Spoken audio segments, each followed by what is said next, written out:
Welcome to another Tech Help video brought to you by AccessLearningZone.com. I'm your instructor, Richard Rost.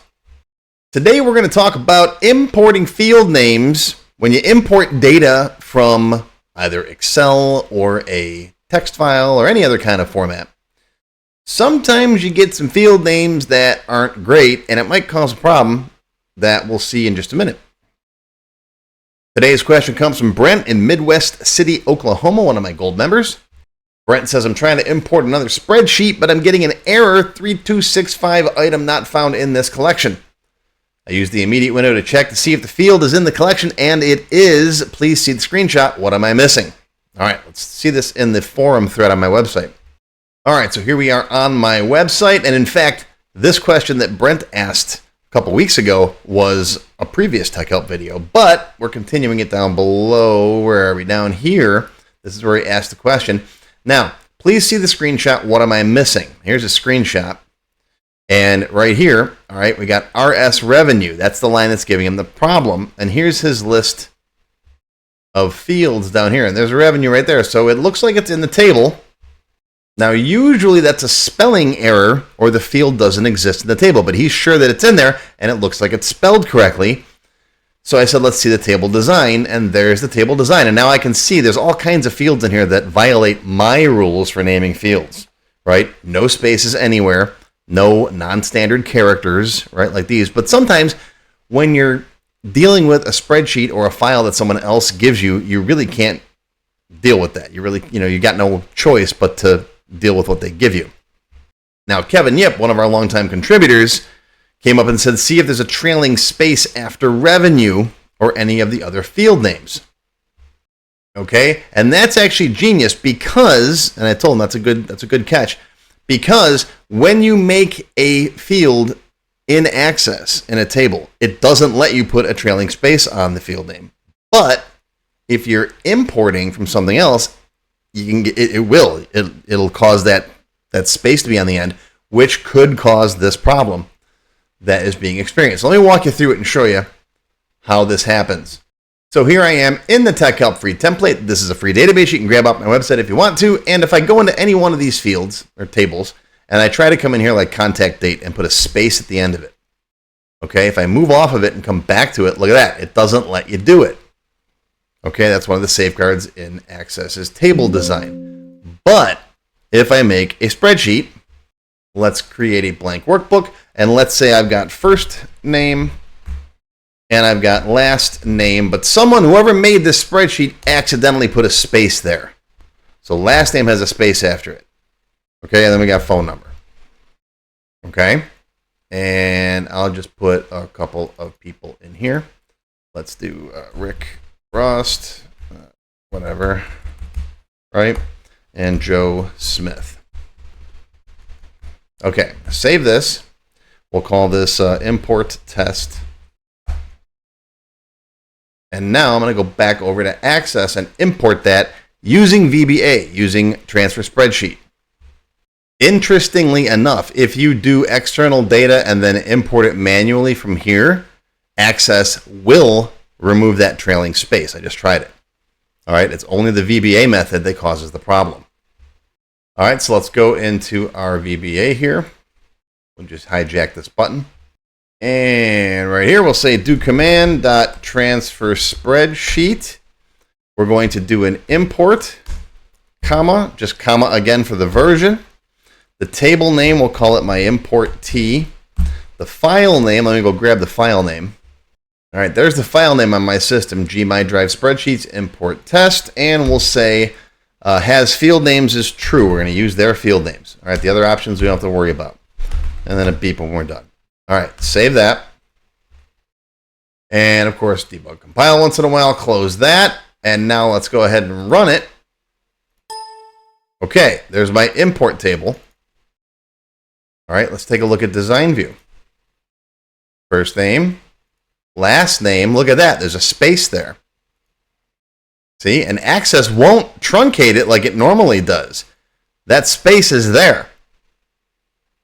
Okay, so now if I try to do something else, use a record set or whatever, let's just write a simple one real quick. Dim rs as a record set.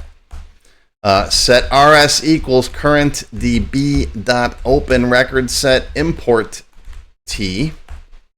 While not rs.eof, we'll do some stuff. rs.move next. Wend. And then set rs equals nothing. That's my basic shell of a record set, right? Now in here, I'm going to say message box rs last name. Okay, save that. And now, bam, there's your error. Item not found in this collection. Okay, now, how do you fix that? Since you have to deal with their field names. Well, in this particular case, now that you've recognized there's a space there, you can do this. Put the space in your code. That should work. Let's see. Let's make sure. Let's make sure it works before I tell you. Okay, there we go. There's Rost, Smith, and whatever. Okay, if you don't like writing it like that, you could also write it like this. And you don't need the brackets. You can write it like that. That's two. There's two ways to write those fields there. Okay. So that's just something that now that you know that that's out. Now you could go to the original person who made this and say, "Hey, fix your field names," right? You could change them after importing them if you want to. You know, you could use a tabledef and you could loop through the field names in here and correct them. That's definitely something. I cover that in my developer class. That's a lot more advanced. You can use record sets or even SQL to modify the structure of a table. But this is the easiest solution, considering you're given a file that you have to work with however they give it to you. Okay, if you're not allowed to change the original sheet. I would go change a sheet. That's the easiest thing. But that's it. Nice, quick, short one for today. For those of you who are wondering, I'm in the middle of the employee training series. I just posted video 6 yesterday. I prepared a bunch of those before I went on vacation almost 2 weeks ago. And I had figured I planned on finishing it when I get back, but I still got to record 7, 8, 9, and so on. So I do got more lessons for that one coming, probably tomorrow. But I wanted to get a quick video out there for today for you guys because I don't want you to miss me if I don't post a video when I'm supposed to post a video. All right, anyways, Brent, I hope that helps you out. Kevin Yip, thank you very much for the suggestion. I don't know if I'd have thought about that. That's one of those situations where, for me, you know, looking at a screenshot like that, you can't really easily see that, right? Having a copy of the database to work with makes it a lot easier. But trying to help someone remotely, even seeing screenshots, sometimes you don't think of things like that. But Kevin nailed it. So that's going to do it. There's your Tech Help video for today. Hope you learned something. Live long and prosper, my friends. I'll see you next time. A special thank you and shout out to our diamond sponsors. First, we have Juan Soto with Access Experts Software Solutions, manufacturing experts specializing in Access and SQL Server. Juan is a 13-time Microsoft Access MVP. You can check them out at accessexperts.com. Another shout out to Sammy Shama from Shama Consultancy.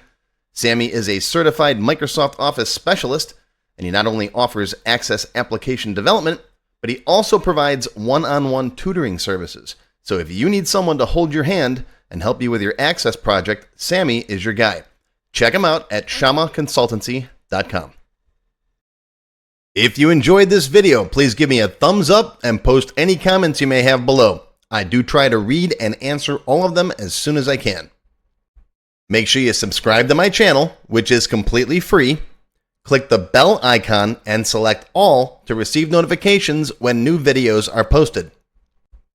Want to learn more? Click the Show More link below the video to find additional resources and links. YouTube does a pretty good job of hiding it. It's right down there. See this part of the description here, right? The name, the video's up here. There's a little Show More down there, right down the bottom. It's kind of hard to find. But once you click on that, you'll see a list of other videos, additional information related to the current topic, free lessons, and lots more. And YouTube no longer sends out email notifications when new videos are posted like they used to do. But if you'd like to get an email every time I post a new video, click on the link to join my mailing list. And you can pick how frequently to get emails from me, either as they happen, daily, weekly, or monthly. Now, if you'd like to become a paid member of my channel and receive all kinds of awesome perks, click on the Join button. You'll see a list of all the different membership levels that are available, each with its own special perks, including my extended cut videos, access to my code vault, lots of VBA source code in there, template downloads, and lots more. I'll talk more about these perks at the end of the video. Even if you don't want to commit to becoming a paid member and you'd like to help support my work, please feel free to click on the tip jar link. Your patronage is greatly appreciated and will help keep these free videos coming. I got some puppies to feed. But don't worry, no matter what, these free tech help videos are going to keep coming. As long as you keep watching them, I'll keep making more, and they'll always be free. Now, if you really want to learn Access and you haven't tried my free Access Level 1 course, check it out now. It covers all the basics of Microsoft Access, including building forms, queries, reports, and more. It's over 4 hours long. You can find it on my website or on my YouTube channel. I'll put a link down below you can click on. And did I mention it's completely free? The whole thing, free, 4 hours. Go watch it. And okay, a lot of you have told me that you don't have time to sit through a 4-hour course. So I do now have a quicker Microsoft Access for Beginners video that covers all the basics faster in about 30 minutes. And no, I didn't just put the video on fast forward. But I'll put a link to this down below as well. Now, if you like level 1, level 2 is just $1. That's it, $1. And that's another whole 90-minute course. Level 2 is also free for paid members of any level, including supporters. So if you're a member, go watch level 2. It's free. Okay, want to get your question answered in a video just like this one? Visit my Tech Help page and send me your question there. Members get priority, of course. While I do try to read and respond to all of the comments posted below in the comments section, I only have time to go through them briefly a couple of times a month, and sometimes I get thousands of them. So send me your question here on the Tech Help page, and you'll have a better chance of getting it answered. And while you're on my website, be sure to stop by my Access forum. We've got lots of lively conversations about Microsoft Access and other topics. I have a fantastic group of moderators who help me answer questions. Shout out to Alex, Kevin, Scott, Adam, John, Dan, Juan, and everybody else who helps out on the site. I appreciate everything you do. I couldn't do it without you. Be sure to follow my blog, find me on Twitter, and of course on YouTube. Yeah, I'm on Facebook too, but I don't like Facebook. Don't get me started. Now, let's talk more about those member perks if you do decide to join as a paid member. There are different levels: Silver, Gold, Platinum, and Diamond. Silver members and up get access to all of my extended cut Tech Help videos, one free beginner class every month, and some other perks. Gold members get all the previous perks, plus access to download the sample databases that I build in my Tech Help videos, plus access to my code vault where I keep tons of different functions that I use, the code that I build in most of the videos. You'll also get higher priority if you do submit any Tech Help questions. Now, answers are never guaranteed, but you do go higher in the list for me to read them. And if I like your question, you got a good chance of it being answered. You'll also get one free expert level class each month after you've finished the beginner series. Platinum members get all the previous perks plus even higher priority for Tech Help questions. You get access to all of my full beginner level courses for every subject. And I cover lots of different subjects like Word, Excel, VBA, ASP, lots of different stuff, not just Access. These are the full-length courses found on my website. You get all the beginner ones.